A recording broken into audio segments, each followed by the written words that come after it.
Alright everyone, today we are going to see how fast Rampardos can beat Pokemon Platinum in a solo run challenge. Let's get straight into the video.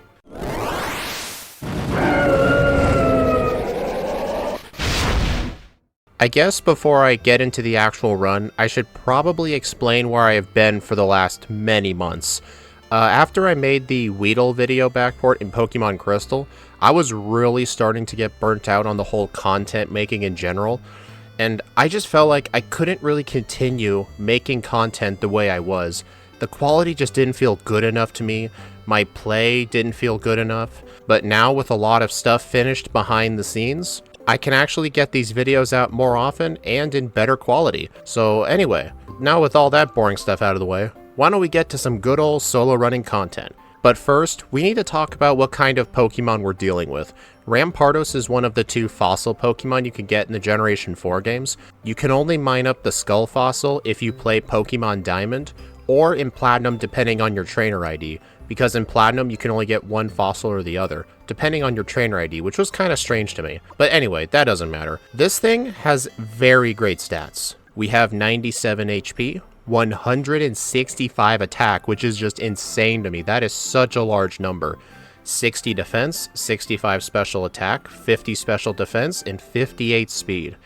So we're relatively slow. Our defenses are not that great, but as long as we can move first, which isn't going to really happen that often, we can hit like a freight train. But however, with great attack, we have to have a good moveset to go with it, and I don't think we're going to get that from this thing. We start off with Headbutt and Leer, and at level 6 we get Focus Energy, and then throughout the rest of it we get Pursuit, Takedown, Scary Face, Assurance, Ancient Power, Endeavor, Zen Headbutt, Screech, and Head Smash. So looking at this moveset right away, I can definitely tell the first gym leader Roark is going to be quite an issue because we don't have super effective damage, but Pursuit doing neutral damage should be okay. And if we look at our TM set, this thing actually gets a lot of moves. We get a lot of special coverage for some reason. We get Ice Beam, Blizzard, Thunderbolt, Thunder, Flamethrower, Fire Blast. That makes no sense to me, but we get some actual good physical moves as well. For example, we get Focus Punch, Iron Tail, Earthquake, Dig, and Brick Break, and Rock Tomb. So we'll have some great options throughout the playthrough, along with Stone Edge and Rock Slide for the same type attack bonus. But for right now, we're not going to have access to any TMs as we prepare to fight the first gym leader in the game, Roark. Before I face him, I fight most of the trainers. I try to get to as high of a level as I can. After I defeat the last trainer in Roark's gym, I get to level 11, so now we can do our first attempt at Roark. And also with the new content comes brand new animation intros. So let us take on the first gym leader of Platinum, Roark.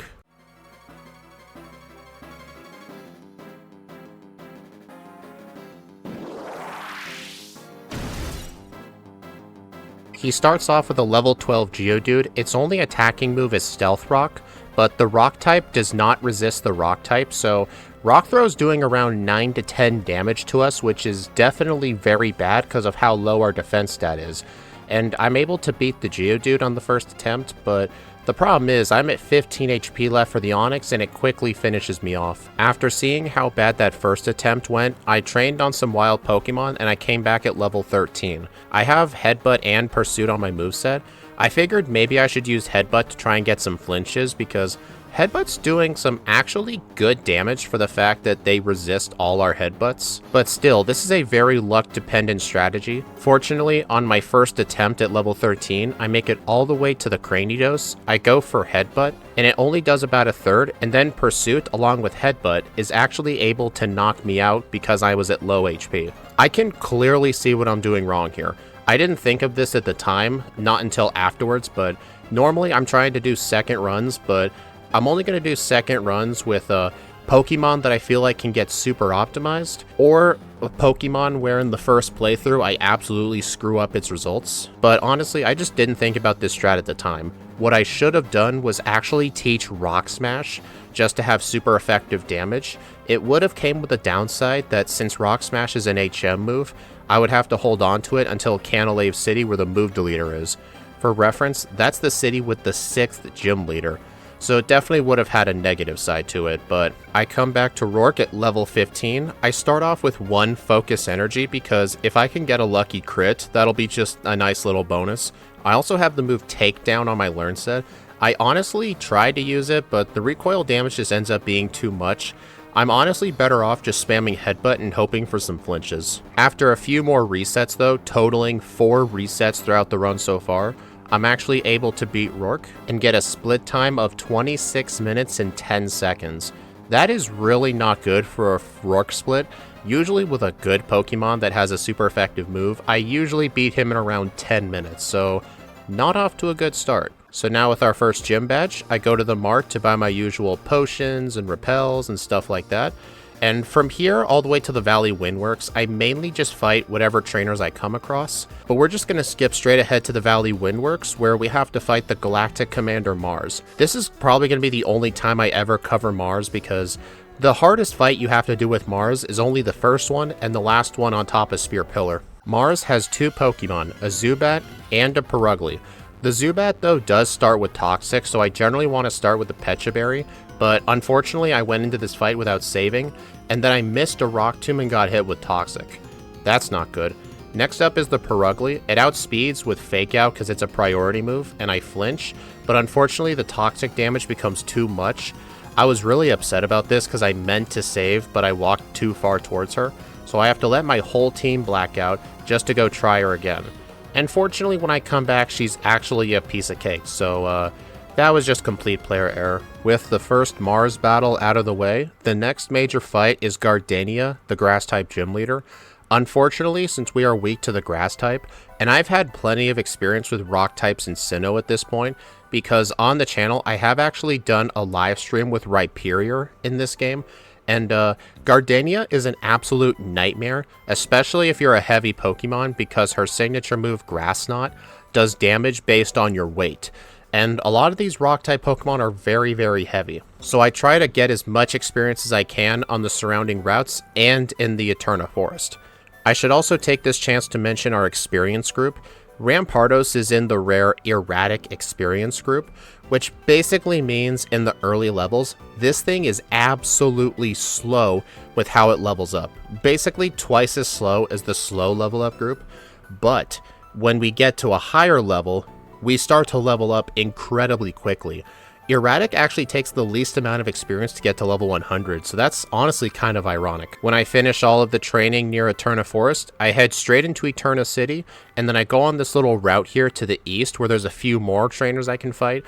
I pretty much never go over here unless I need training for Gardenia, but with my history of rock types in this game, I've seen this area plenty of times, sadly. I continue training in the grass here till I'm level 24, and then I enter Gardenia's gym, take out the trainers, and I'm barely able to get level 25, but I decided to try Gardenia anyway.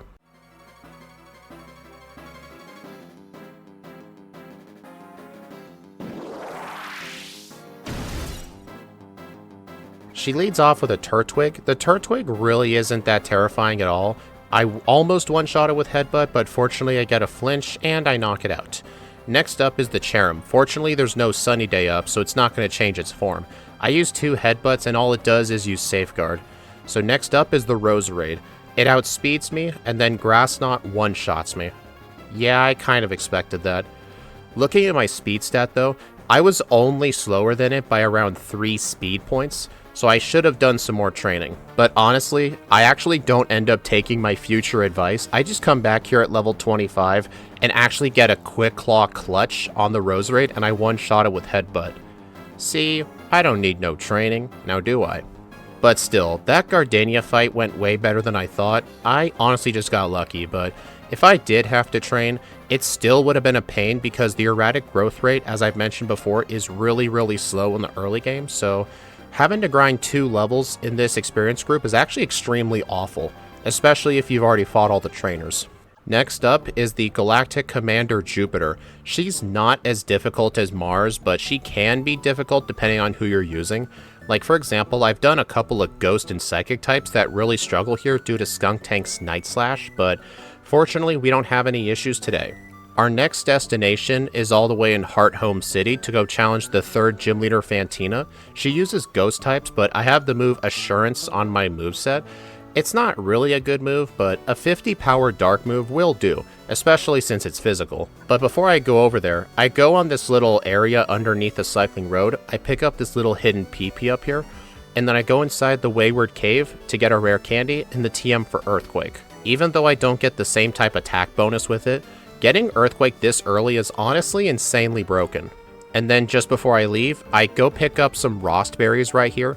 If you're not using Substitute for Fantina, holding a Rostberry can actually help because her Duskull usually likes to use a turn 1 Will-O-Wisp, and having a Rostberry will get rid of that burn. Now we have arrived in Hearthome City. I actually have Focus Energy still because I do somewhat view it as a stat boosting move just because it can increase my crit chance. Who knows, it can come handy in a pinch.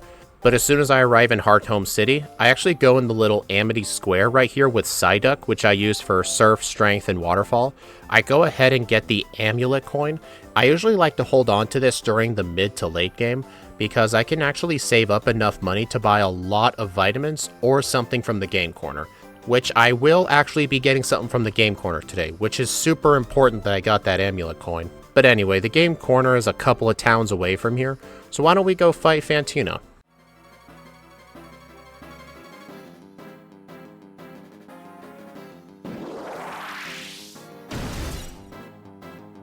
She leads off with Duskull, and I have the Rostberry equipped. I use Focus Energy, hoping for a Will-O-Wisp to burn the berry, but it uses Future Sight, and then Assurance one-shots it, okay? Next is Mismagius. It has 62 speed, so it's always going to go first. And Magical Leaf does slightly less than half, and then unfortunately, as I'm about to knock it out, it kills me with Shadow Ball. And this actually goes on for quite a bit, but 10 resets into the run, I'm able to actually defeat the Mismagius, and then the Haunter is a one-shot. Fortunately, it missed Hypnosis though. Also, you can see in the top left, I had to move the reset counter down on my overlay a little bit because Rampardos' big head was actually blocking the number, making it hard to read. So, that does look a bit awkward, but just ignore it. There's also a rival battle as you're leaving Hearthome City. I do end up getting a loss here because the Monferno has Mach Punch, and with increased priority, it'll always go first and it keeps knocking me out. The main problem is that Staravia likes to go for a double team, but the problem is, due to Intimidate, my return doesn't one-shot it and it uses Endeavor for massive damage. And if I'm not able to kill it, then it just does even more and more chip damage. This fight does take a couple of tries because of it though, but honestly, something I possibly could have done was grind an extra level to get Ancient Power, so I wouldn't have had that reset, but oh well. I make it up to Solacean Town. There's not really much to do here. I get a Person Berry, buy some Super Repels, and I go inside the Solacean Ruins. At the very bottom, there's the HM for Defog, as well as a Nugget, Mind Plate, and an Odd Incense. Most of these actually sell for really good money when I'm buying vitamins, which is why I get them. I know you technically don't need Defog to beat the game, but it's honestly just convenient for me to have it so I don't have to worry about my moves missing on that one foggy route. So I just get it anyway. Plus, you know, valuable items. I try to buy some Moo Moo Milk, but I'm too broke, so I just head on over to Veilstone City instead. Fortunately, the two ace trainers, Dennis and Maya, don't cause any troubles today, and I'm able to get here peacefully. Also, my egg just hatched into a Togepi because I forgot to deposit the egg. Well, a little bit of time waste here, but it doesn't matter. We're about to fight the 4th gym leader, Maylene. She's going to be using fighting types. I'm honestly kind of worried about her. If you can look at my speed in the bottom left-hand corner, I have 55 speed. Her Lucario has around 70-something speed, but her other Pokemon are at 40 and below, so I will outspeed everything but Lucario. But the problem is, a Drain Punch or a Force Palm from that thing is going to hurt, so I would have to hope for a Quick Claw or something, because grinding up to a high enough level to outspeed is definitely not going to happen. But maybe if I was using a plus speed nature, I could outspeed it. I forgot to mention my nature. I'm using the Adamant nature plus attack minus special attack.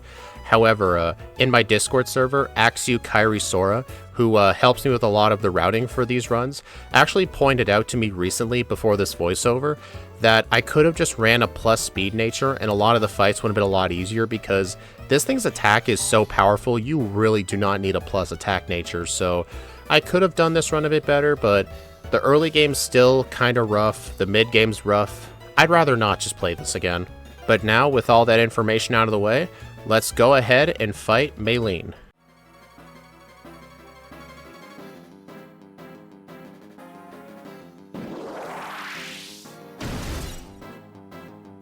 She leads off with a Metatite. It goes for Fake Out doing chip damage, and I one-shot it with Earthquake. Next up is the Machoke. I go for Earthquake, it lives in yellow health, Karate Chop does half, fortunately not critting, and now is the Lucario. This is the moment I realized I forgot to equip the Quick Claw, so on the next attempt, with it actually equipped this time, I make it back to the Lucario, and can I get a Quick Claw clutch first try? I do not, and Metal Claw kills me. Darn. In Generation 4, the Quick Claw is a 20% chance for each turn to activate, letting you go first in your priority bracket. Fortunately, on the next attempt, even though I don't get a Quick Claw clutch, I'm at high enough health to actually survive a Drain Punch, so I'm able to take out Lucario. Alright, that wasn't as bad. So now after this, there's a few Team Galactic grunts I have to fight, a few long routes to go through, so why don't we just go skip straight ahead to Pastoria City. As soon as I arrive in Pastoria City, I enter the Great Marsh and I go ahead and get another rare candy. This rare candy is kind of out of the way, but I feel like with a fossil Pokemon in the erratic growth rate, I feel like you should just use these, because honestly, in the erratic growth rate, since you level up really fast the higher level you are, because that's kind of how the growth rate works, using rare candies earlier can actually be a really good thing. I also get another rare candy on Route 212 in this little swamp right here. And then afterwards, I fly back to Hearthome City, equip the Amulet Coin, and I go fight these rich trainers. The reason I'm fighting these rich trainers is because I need to get $80,000 to get the TM for Swords Dance. Yes, this thing actually gets Swords Dance with this high attack stat. So you know I'm gonna take advantage of that stuff. But fortunately with the Amulet Coin and the fact that these trainers around here give so much money, I'm able to get the money relatively quickly. And then I go ahead and get 4,000 coins and purchase Swords Dance, and I teach it in the place of Focus Energy. And with this awesome move, I am able to beat the rival in Pastoria City, although it was relatively close just because the Monferno's Mach Punch is still a pain to deal with. But now, let's go take on the 5th gym leader, Crasher Wake.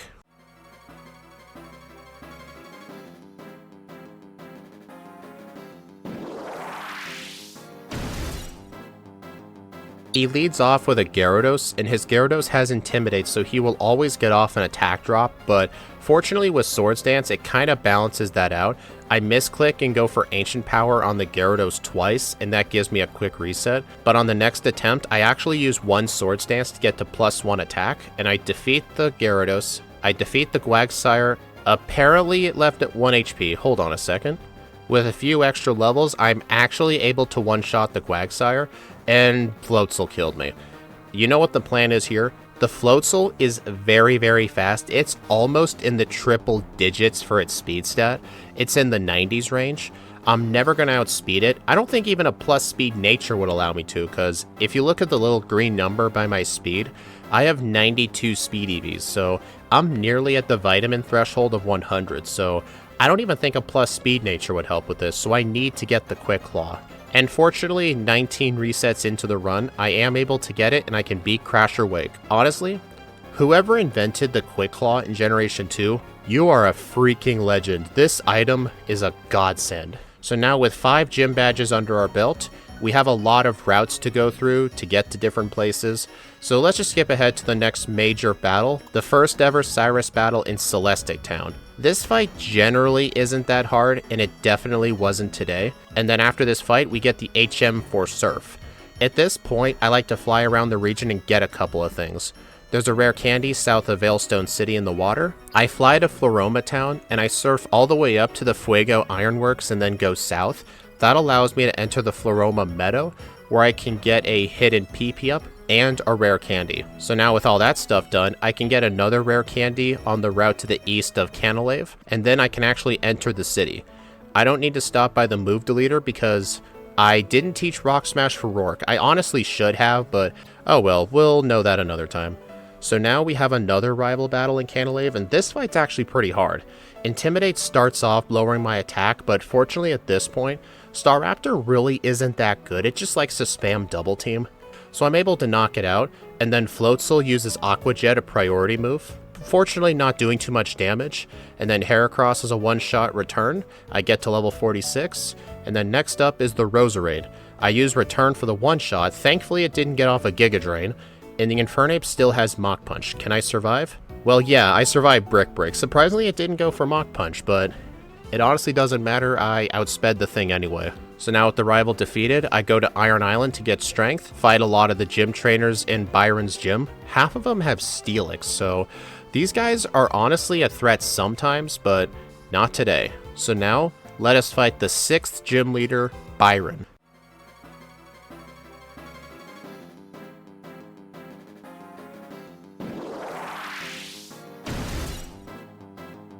This guy is honestly one of the worst gym leaders in all of Sinnoh in my opinion. He leads with Magneton. I set up a free Swords Dance, but Flash Cannon got me to 3 HP.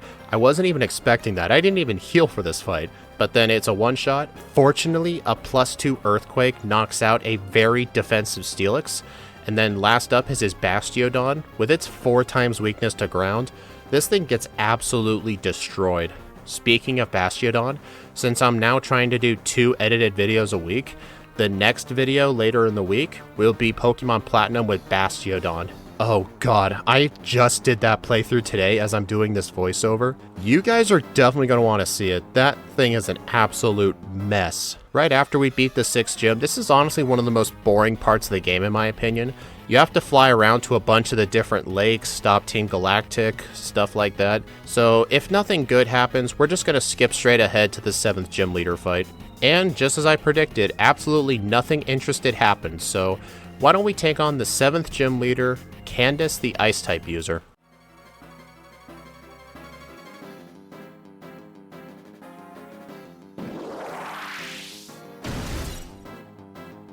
One advantage that Rampardos has is without the ground typing, we're actually only neutral to ice type moves because it's the ground type that's weak to it, not the ice type. So I set up some Swords Dances, and as soon as I think I have enough, I go ahead and start the return sweep.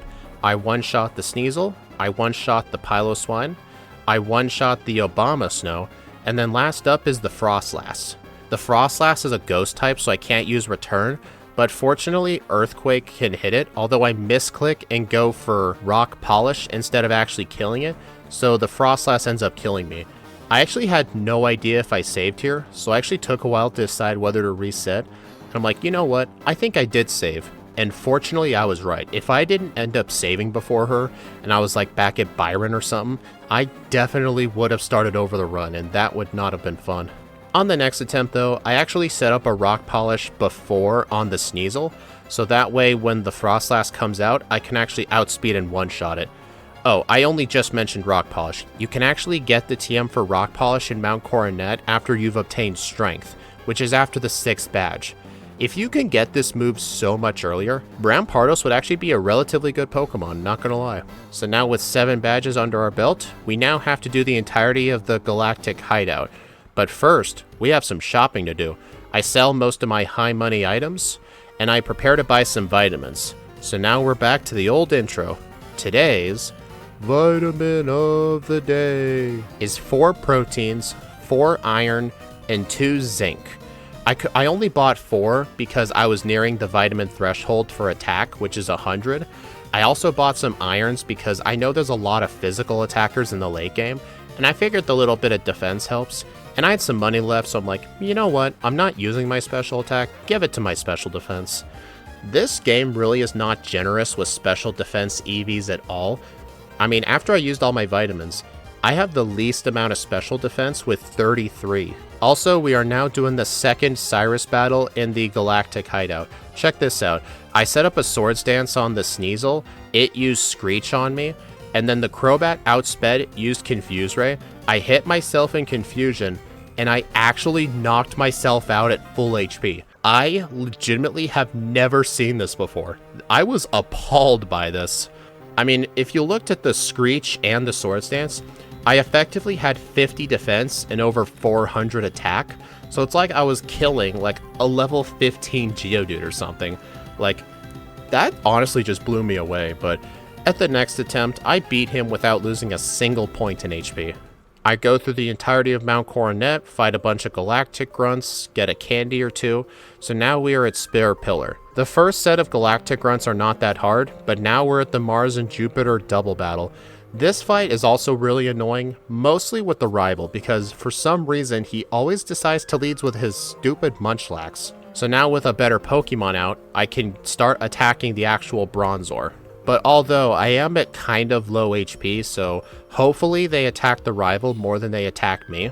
And fortunately they do. I still end up winning this, but this fight usually can go wrong depending on what kind of luck you get. I will say though, the one thing I don't miss about Platinum is the gigantic amount of cutscenes, and especially going through the Distortion world. Having to do this like every single run, where there's like no difference to it, it bores me. I mean, there is an option in the Universal Pokemon Randomizer to get rid of the Distortion world, but I don't check that option because I don't feel like that's really fair, so I just leave it in. Besides, the area is pretty cool. And at the very bottom, we do our last ever battle with Cyrus. This is generally one of the harder battles in the game, but not for Rampardos. I go ahead and use Earthquake. I was thinking of setting up on it, but this thing has Will-O-Wisp, and I didn't equip the Rossberry, so I decided not to risk it. I used one Swords Dance on the Gyarados. Waterfall hits me for over half, and then I decided, you know what, now I need to sweep, and then I one-shot it with Return.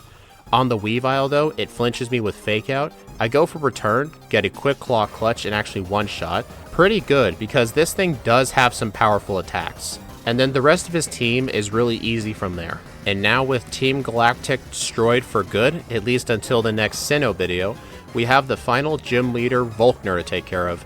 He's honestly a really bad gym leader, but honestly, I don't really blame him just because he is after Cyrus, which is one of the hardest battles in the run. But honestly, if they had made Cyrus after the 8th gym leader instead of before the 8th gym leader, I think more people would actually take Volkner as a threat, but then again, a lot of Pokemon get Earthquake or Dig, so let's just see how the fight goes. But before we do that, I was fighting Ace Trainer Zach. He was the last trainer before Volkner. I was paralyzed still for this fight. I couldn't end up moving on the Electabuzz, so he does damage me a little bit. And then on his Magneton, he actually knocks me out with Thunderbolt. And I hadn't saved in a while, so I had to black out my entire team and then go all the way through the gym again just to get back to Volkner. But here's the thing, I'm not going to play an intro here today because Volkner is an absolute joke. I only really have an intro made in case I'm like running a water type or something. But even then, I don't think most runs will really struggle with him. I mean, I had that blackout against the gym trainer, but that was honestly just because I didn't heal the paralysis. I just assumed I'd be fine. So now with all 8 badges under our belt, we're around the 2 hour and 20 minute time. I've had runs beat the game faster than this, so this thing is not on track for a top tier time. But fortunately, Victory Road is not an issue at all, so now we can get to the Pokemon League. Before I fight the Elite Four, I heal up, buy some full restores, and now we have to fight our rival. His Staraptor can be a bit scary here because it has close combat, but it doesn't get the same type attack bonus with it, so I just set up 1 Swords Dance and 2 Rock Polishes for free. And then, now that I can outspeed everything on his team, I can actually use Return and one-shot everything. So yep, so long rival. Now, we are ready for the final 5 trainers. Let's do this shit. It's been a while since I've said that.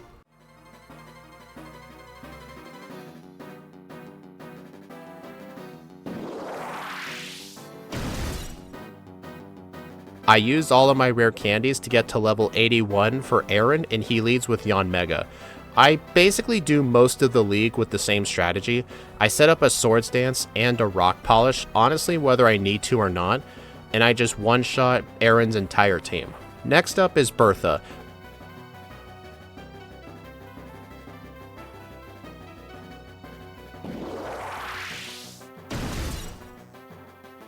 I don't set up a Rock Polish because her team is relatively slow, and instead of spamming with return, I use Earthquake, but once she sends out Gliscor, I have to switch to return, but fortunately it's not a rock flying type, so it actually does do regular damage, and I'm able to knock it out. Flint, though, is honestly extremely pathetic in this game.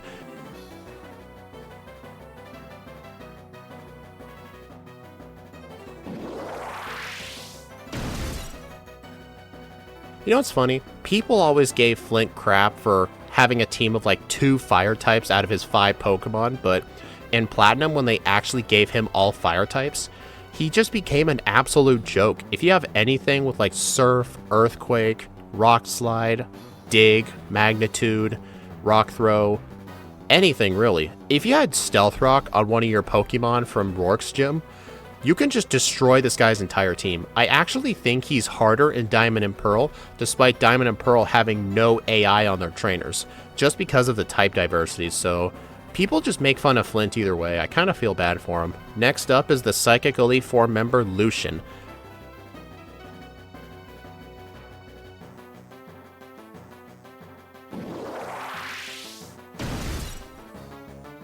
I used 1 Swords Dance, 1 Rock Polish, and completely destroy his team. And now, we just have the champion left to go.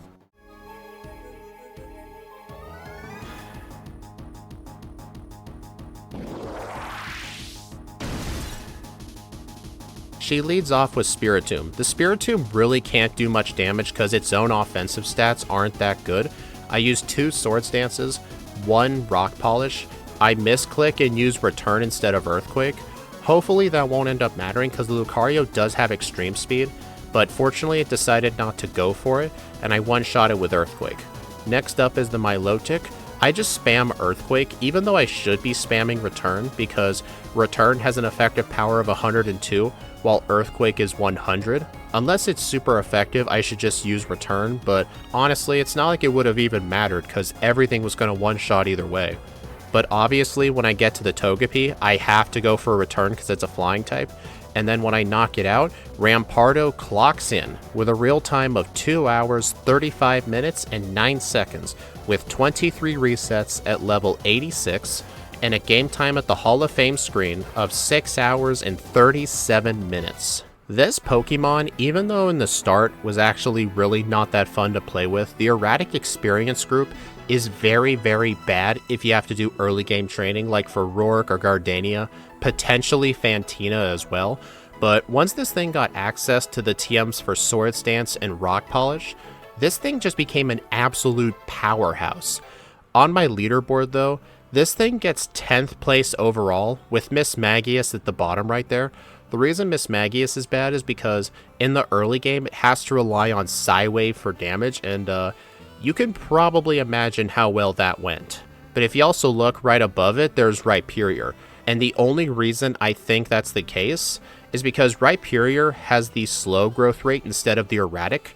In the early game, the slow growth rate is actually better than erratic, and Rhyperior had to train for Gardenia too. Plus, Rhyperior had the solid rock ability, which made its 4 times weakness to grass just a 2 times weakness. So I was able to combine that with a plus special defense nature and actually make Gardenia super easy. But if you want to see the full run, you can go to the live section on my channel and find it, or go to the Pokemon Platinum playlist. But anyway, I hope y'all enjoyed this first video back. Hope you liked all the new intros, stuff like that, and hopefully the voiceover's better. I even got a new microphone arm, so that way the mic is actually way closer to my mouth, so I feel like the quality is a lot more crisp. But anyways, hope y'all enjoyed. Please like, comment, and subscribe if you want to see more, and also be sure to follow my socials or join my Discord server. Links in the description below. I also have channel members set up. If you become a channel member, you actually gain access to not only some awesome emotes that I designed myself, you also get access to all of the patch files for all of the backported runs with your membership. You can gain access to all of the patches with just your membership. But if you don't want to do any of that, just a like and a comment it'll go a long way. Let this be the start of an awesome new year. Later in the week, we will be doing Pokemon Platinum with Bastiodon. That is not going to be fun, but anyway, I will see you all in the next video. Enjoy my new outro.